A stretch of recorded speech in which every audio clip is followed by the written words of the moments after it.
bienvenue dans cette première édition de OT News TV. Au programme aujourd'hui, des sujets d'actualité comme la nouvelle réforme du bac, des sujets forts tels que l'accueil des migrants dans la région, mais aussi de la culture avec une expérience originale au Safran. Tout d'abord, accueillons Marceline qui va nous présenter son sujet sur le sexisme.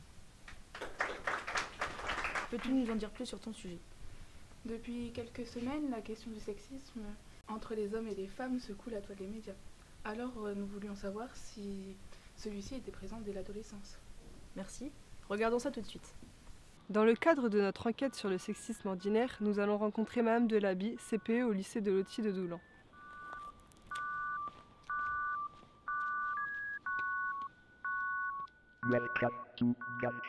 Alors, le sexisme, c'est une attitude de discrimination basée sur le sexe. Et essentiellement, au lycée, il va se prononcer par des propos et des plaisanteries un petit peu douteuses ou des commentaires sexistes, notamment à l'encontre des jeunes filles. Donc différents programmes, différentes choses sont prévues en fait au sein de l'établissement et notamment des actions de prévention, la promotion de l'égalité filles-garçons au sein des filières et puis notamment la participation à des actions. L'année dernière, Madame Cointe a participé à un concours Beson contre le sexisme notamment ou le montage de mini-scénettes avec des élèves. Les sanctions liées au sexisme sont du même ordre que toutes les autres sanctions portant sur les discriminations, donc que ce soit raciste, sexiste, etc. L'échelle des sanctions est la même pour tous. Une petite précision, depuis la loi du 30 décembre 2004, sont désormais sanctionnées de la même manière les injures raciales et les injures proférées envers une personne ou un groupe de personnes en raison de leur sexe ou de leur orientation sexuelle.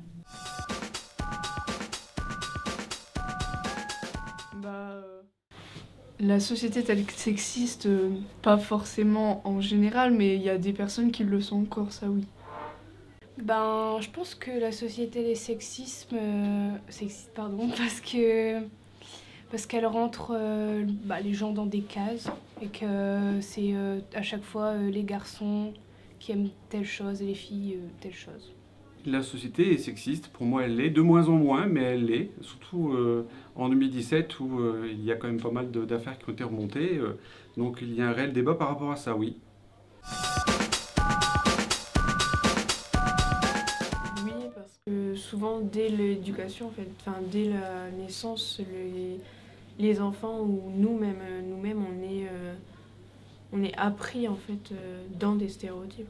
Je pense que c'est vraiment une question d'éducation. Les parents, dès la naissance, ils vont imposer au début, par exemple pour le garçon la couleur bleue, pour la fille la couleur rose. Mais plus ils vont grandir, plus on va leur laisser le choix. Et je pense que c'est vraiment une éducation. Mais après, certaines personnes, ils vont continuer à l'être. Et d'autres, ils vont avoir un esprit plutôt ouvert. Les stéréotypes, il y en a beaucoup sur les hommes et puis les femmes.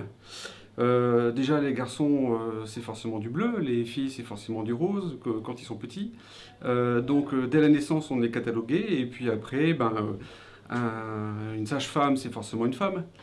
Alors il y a des hommes qui sont sages-femmes et puis il y a d'autres métiers dans lesquels où les femmes n'ont pas de place et inversement généralement, bon il y en a un petit peu moins quand même, mais les hommes c'est pareil ne peuvent pas prendre la place de certaines femmes. Pour moi, oui, parce que le sport, en général, comme pour le foot, par exemple, on représente beaucoup plus, et même le handball, les garçons que les femmes déjà. Donc, c'est vraiment les garçons, quand même, en général, qui sont représentés dans le sport. Après, oui et non, je suis pas totalement d'accord. Avant, c'était vraiment beaucoup plus comme ça dans le sport, mais de moins en moins, on arrive à avoir de plus en plus de femmes et de garçons, mais majoritairement, ça reste des garçons pour les sports de garçons comme le foot et le hand. Mais on voit quand même, on a quand même une mixité qui est quand même présente. Le sport pour les garçons est beaucoup plus représenté que pour les filles, ça je le vois à la télévision. Mais après, je pense que les filles et les garçons font du sport indépendamment. Après, c'est ce qu'ils en font à la télévision.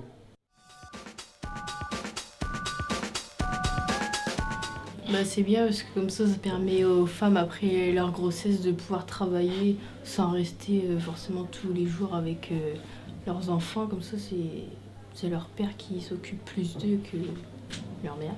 C'est normal que les hommes partagent les tâches ménagères, partagent le travail de la maison pour les enfants.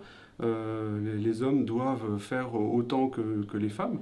C'est tout à fait logique. Et je pense qu'en 2017, surtout avec votre génération, par rapport à la mienne, encore que ça commence à déjà changer un petit peu, mais votre génération va connaître ce changement qui fait que les hommes travaillent à la maison autant que les femmes. Et d'autant que, par exemple, il y a de plus en plus de gardes alternées. Les hommes ont de plus en plus la garde des enfants.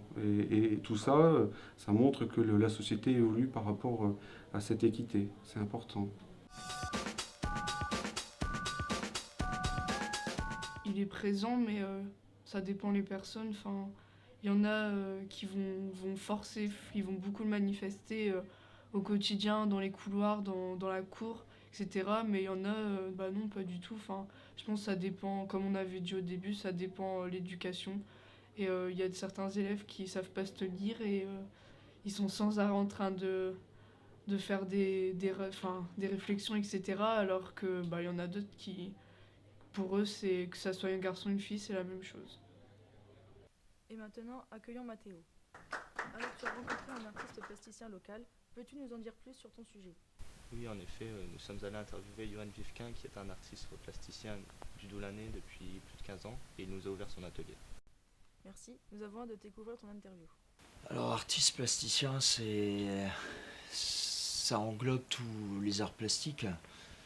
Et ça veut dire que j'essaie d'utiliser mon coup de crayon dans tous les domaines où je peux m'exprimer, où j'ai envie de m'exprimer, que ce soit en 2D ou en 3D. Enfin, quand je dis 3D, c'est en volume, comme par exemple en réalisant des géants, et en 2D en peignant, en faisant des illustrations, des arts graphiques, je réalise des fresques, je graffe, j'essaie de m'exprimer un peu avec plein de techniques sur différents supports. La plupart du temps sur commande. Par exemple, quand on me commande la réalisation d'un géant, tout doucement, je prépare une expo plus personnelle avec des œuvres qui émanent de mon inspiration à moi ou d'un thème qui m'est cher en ce moment et qui concerne Albertine Sarrazin et son roman L'Astragale. Ça dépend des commandes. Il y a des commandes qui sont moins passionnantes, où il va falloir forcer un petit peu son intérêt ou son inspiration, mais en général c'est répondre à un défi à chaque fois. Alors même si c'est un petit défi ou un plus grand défi, comme réaliser un géant de 6 mètres ou faire une toute petite illustration pour une affichette, on a envie de faire bien et de faire quelque chose qui nous plaise à soi et qui plaise aux clients. Tout petit, j'étais doué pour le dessin, tout le monde s'en est vite aperçu. Je reproduisais un peu tout ce que je voyais, surtout dans les bandes dessinées que je lisais. Et puis petit à petit, à la fin de la troisième, je me sentais prêt pour apprendre le dessin sérieusement. Donc je me suis orienté vers une école d'art. Et je suis parti à Lille où j'ai passé un baccalauréat F12, un bac art appliqué. Partout, tout le temps, à chaque instant, dans tout ce que j'ai pu lire depuis tout jeune, parce que j'ai pas l'air comme ça, mais je viens d'une époque où Internet n'existait pas, où on lisait beaucoup. Et maintenant, c'est encore mieux parce qu'en quelques clics, on peut trouver une infinité d'images, voir tout ce que les autres artistes proposent et mettent en ligne. D'ailleurs, ça file le vertige, c'est une telle source d'inspiration, une telle confrontation à ce que font tous les autres artistes que ça donne envie de faire toujours mieux soi-même et d'explorer plein de thèmes, plein de pistes. Et maintenant, un sujet qui va particulièrement intéresser les Doulanais. Bonjour. Bonjour. Qu'as-tu appris sur la citadelle? Alors nous avons découvert son histoire, son architecture et des anecdotes passionnantes grâce à Vincent Vasseur, l'Office de tourisme. Très bien, partons à la découverte de cette fameuse citadelle.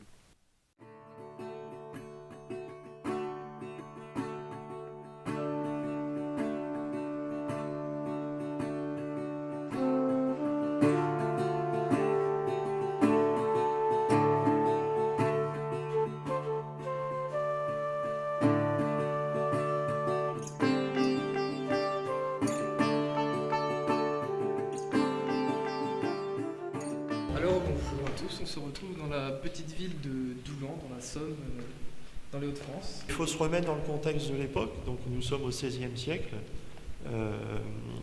Les Espagnols, leur territoire vient jusque dans les Flandres et en Artois, donc la frontière est ici. Et c'est justement pour faire barrage aux Pays-Bas espagnols que l'on va construire une citadelle à Doulan.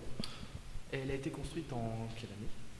Alors ça démarre au début du XVIe siècle, donc dans les années 1530 environ, et les différentes constructions, aménagements, modernisations vont se faire jusque dans les années 1680. Alors ça sert premièrement à se défendre. C'est un peu comme un château fort, mais un château fort qui a évolué. Parce que les armes évoluent. Au Moyen-Âge, c'est de l'artillerie mécanique, des catapultes, des arcs, des flèches, des arbalètes. Et petit à petit, on va avoir des armes à feu. Les châteaux forts ne sont plus assez solides et on va avoir justement la naissance des citadelles. Donc on protège la ville, on protège la cité. Deuxième chose, la citadelle est un lieu de garnison.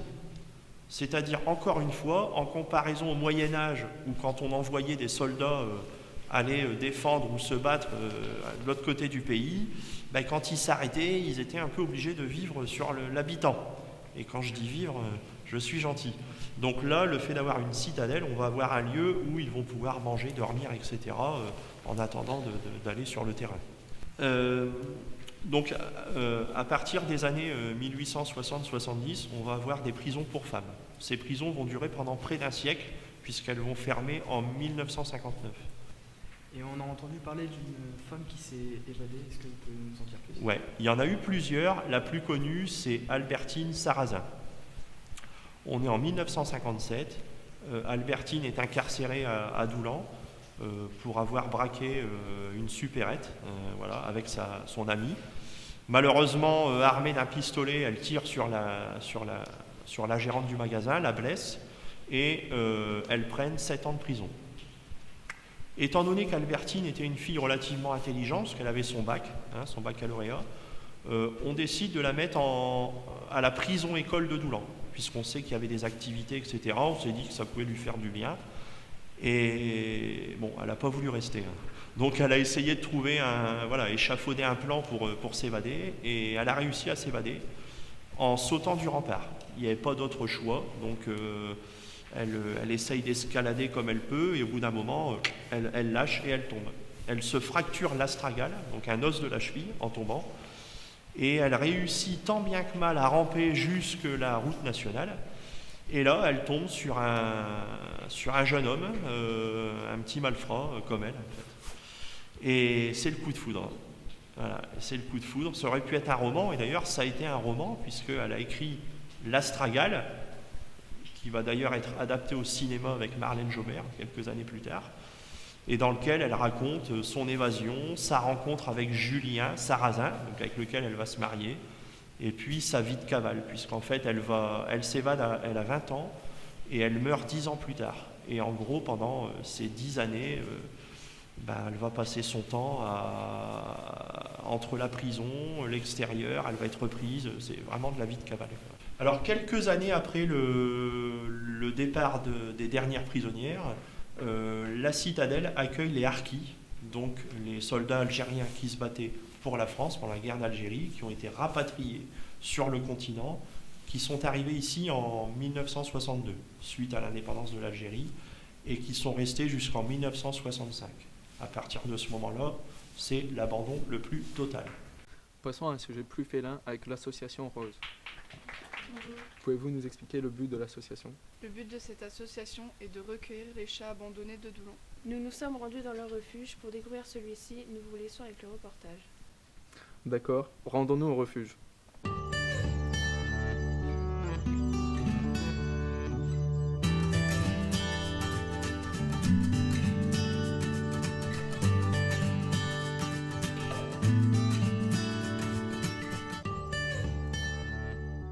Alors l'association a été créée par Émilie en 2013 et moi j'ai repris la présidence là cette année.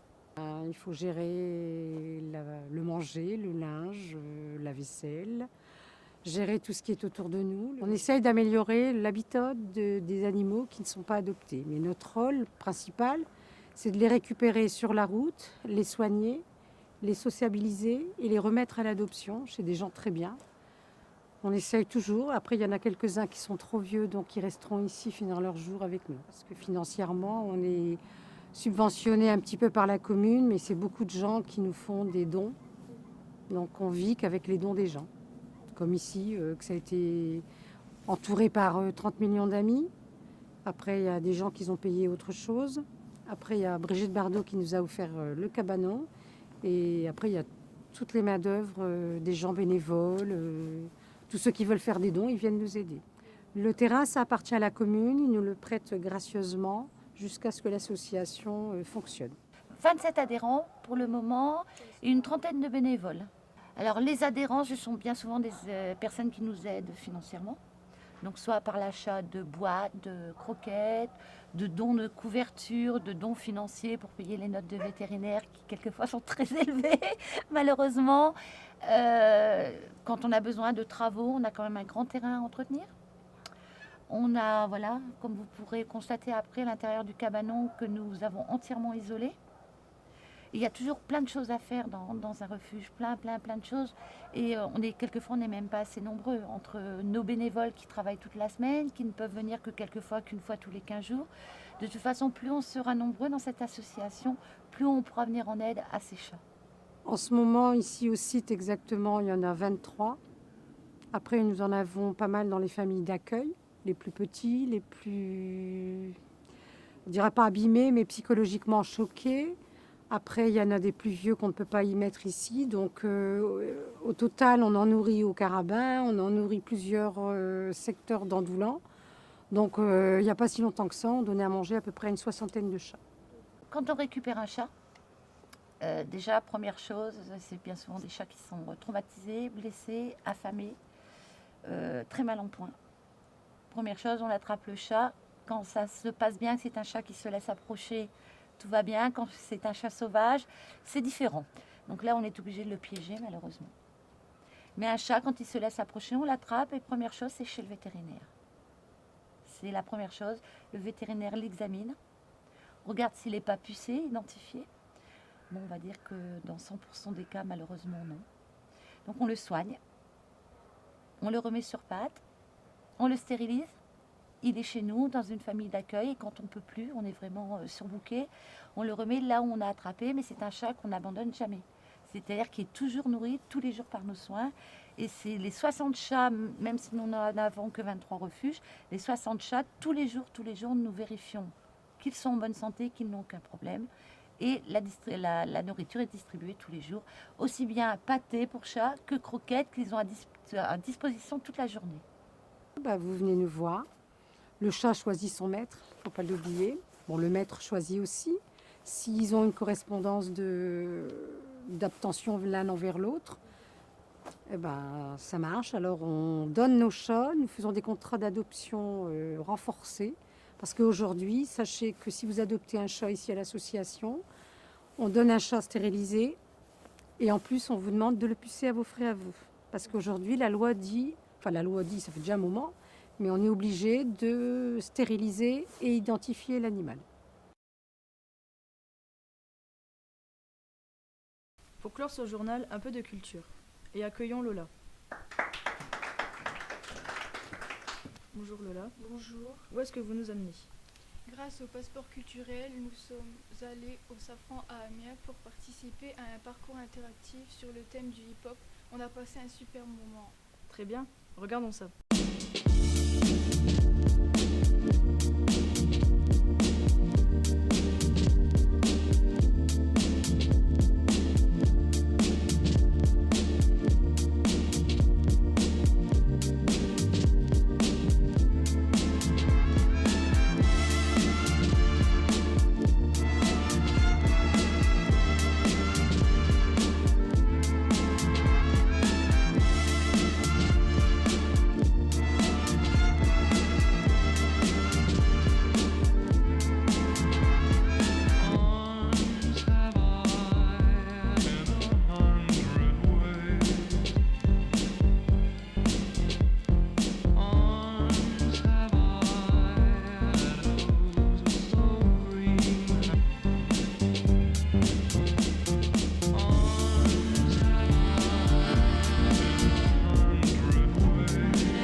Ainsi s'achève la première édition d'OT News TV. Merci de nous avoir suivis. Bonne journée, au revoir.